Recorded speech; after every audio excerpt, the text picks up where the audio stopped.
எங்கே நோக்கி எதை நோக்கி கதை போயிட்டுருக்கு அப்படிங்கிறது நமக்கே தெரியாத சமயத்தில் இப்போ வந்து பார்த்திங்கன்னா ஒரே ஒரு கதை ட்ராக் மட்டும் தான் பெண்டிங்கில் இருந்துச்சு. அதாவது இப்போ இனியா ஆகாஷ் இவங்க 2 பேருடைய காதல் ட்ராக், அந்த ட்ராக்குக்கும் ஒரு உடனடி ஆப்பு அப்படிங்கிற மாதிரி ஒரு விஷயத்தை இப்போ கொண்டு வராங்க. ஸோ அப்போ நிஜமாகவே சீரியல் சீக்கிரமாக தான் முடிய போகுது போல் அப்படிங்கிற மாதிரி தான் இப்போ கதை போகுது.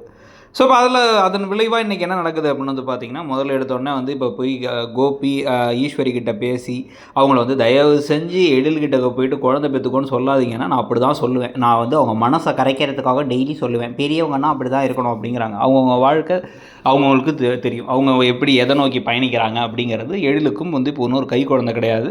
அவருடைய வயதுக்கும் அவருடைய அனுபவத்துக்கும் அவர் முடிவெடுத்துப்பார். ஆனால் அதெல்லாம் இல்லை, நான் ஃபோர்ஸ் பண்ண தான் செய்வேங்கிறது.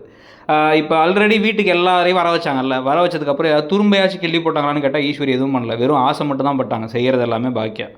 அதே மாதிரி கோபியும் ஒன்றுத்தையும் பெருசாக செய்கிறது கிடையாது. இப்போ நாளைக்கு ஒரு குழந்தையே பிறந்தாலும் அந்த குழந்தைய பார்த்துக்க முடியாமல் இப்போ எழில் கிளம்பி அவரோட பட வேலைகள்னு போயிட்டாரு. அமிர்தா திருப்பி பிஸ்னஸ் பண்ணணும்னு ஆசைப்பட்டாங்க அப்படின்னா அந்த குழந்தைய ஈஸ்வரி பார்த்துப்பாங்களா? மாட்டாங்க, வேடிக்கை தான் பார்ப்பாங்க. வெறும் சும்மா ஆசைப்பட்டேன்னு சொல்கிறது மட்டும்தான். ஸோ இப்போ இதுக்கு நடுவில் தான் வந்து பார்த்தீங்க அப்படின்னா, இப்போ நைட்டெல்லாம் வந்து ஏதோ ஃபோன் நோண்டிகிட்டே இருக்காங்க இனியாங்கிறதுக்கு இப்போ வந்து பாக்கியா அட்வைஸ் பண்ணுறாங்க. இவங்க அதெல்லாம் ஒன்றும் இல்லைம்மாங்கிறாங்க.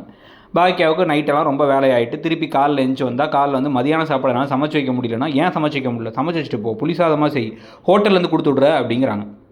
உடனே கோபி சப்போர்ட்லாம் பண்ணுறாரு பாக்கியாவுக்கு. பாவம்மா, அவள் ஹோட்டல் தானம்மா, என்னம்மா அப்படின்னு பேசுகிறாங்க.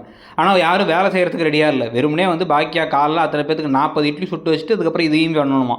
எப்பா சாமின்னு இருந்துச்சு நமக்கு. இதுக்கு நடுவில் தான் வந்து இனியா வந்து நான் ஒரு ஸ்பெஷல் கிளாஸ் போகணும்னு ஓவராக பேசிகிட்டு இருக்கேன்.